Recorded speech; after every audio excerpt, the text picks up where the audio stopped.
Hello and welcome to this episode of Behind the Hammer with Irons Brothers Construction. I'm here with Joseph and Melissa Irons, and today we're talking about change orders. Guys, what is a change order? There are several change orders. The most common is "while you're here, can you do that?" There's site-specific ones with unforeseen circumstances that we find behind walls. And there's also some code-mandated change orders, which are typically unknown. We see behind walls and we see stuff that was never legally done in the first place, and we have to update it to current code. Ultimately, it sounds like change orders equal surprise, and surprises are going to typically come with additional costs. What's the process for analyzing that cost and making the determination whether to pursue that change order? For us, it's usually 80% client-driven change orders. The code-required ones, usually we know in advance. We're in the same 10-mile radius roughly, so we know what's expected, we know what's required, and we know bad work when we see it and say that was never approved. The unforeseens are also very minimal because we work in the same homes. We do a site walk up front where we actually meet with all of our trade partners involved on the job, as well as architect, designers, our staff of professionals. So we catch a lot of those unforeseens to go, likely there's going to be water damage behind there. We're going to put an option for a budget for that. But it's while you're here, the ones that can add up. The biggest factors is cost and schedule.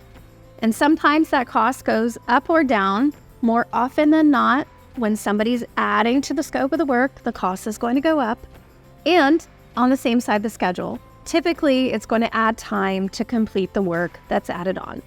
Sometimes we have the benefit of a change that is found and decreases the scope and decreases the cost. And like I said, change is opportunity. Sometimes the opportunity is what we expect, and sometimes clients get money back. An important thing when we're making our master schedule is we have enough time to anticipate there are going to be some changes that happen. One of the change orders that was a simple one but still took time is Joe and Marcy had the trailer out back. They wanted to make sure they had power to the trailer, so we had to have the electrician run in, provide a special, I think it was a 50 amp circuit there, and then we provided the wiring from there to the trailer in a safe manner that no one would get injured on site or trip on it. There was one change order that you actually recommended. Talk about the downstairs office and what went into that. So as we were demoing and restructuring the basement to accommodate the new plan, there wasn't too much in the basement besides utilities and then the redo of the laundry room and bathroom and obviously the elevator addition. But the back corner was going to be Marcy's office. And as I looked at it and I saw, hey, there's a window here that backs up to a large wine cellar utility closet. How can we adjust that and add a closet and make this another bedroom? The problem with this room is legally it cannot be a bedroom for two reasons. One, it doesn't have a closet, and two, the windows are too high to egress out of. So we need to frame in a closet and we need to lower those windows that somebody can get out in the case of an emergency. When we change that to make it a legal bedroom, now when they get it reappraised, when the project would be done, they're able to have an additional bedroom in that house, making it a 4-bedroom house, not a 3-bedroom house. And if it's as simple as changing a window to lower it and make it egress and adding a closet, it adds to that value of the home. It is the experience of the general contractor or the design build firm that you hire that when something like this comes up, it's not ignored.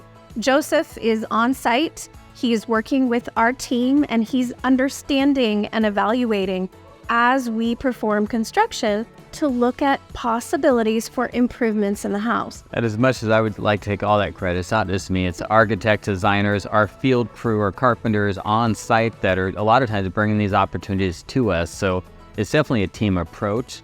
But the biggest thing I would warn people is if you're going into construction, don't have a lot of allowances, don't have a to be determined, have something selected.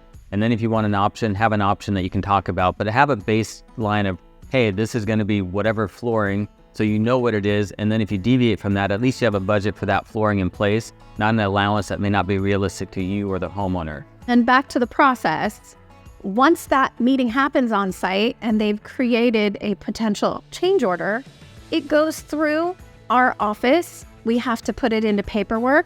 The client has to sign off on it. We're not proceeding with any work until it's signed, sealed, and delivered. You can't proceed with additional scope and additional costs until all parties have agreed and it's in writing and we're all on the same page.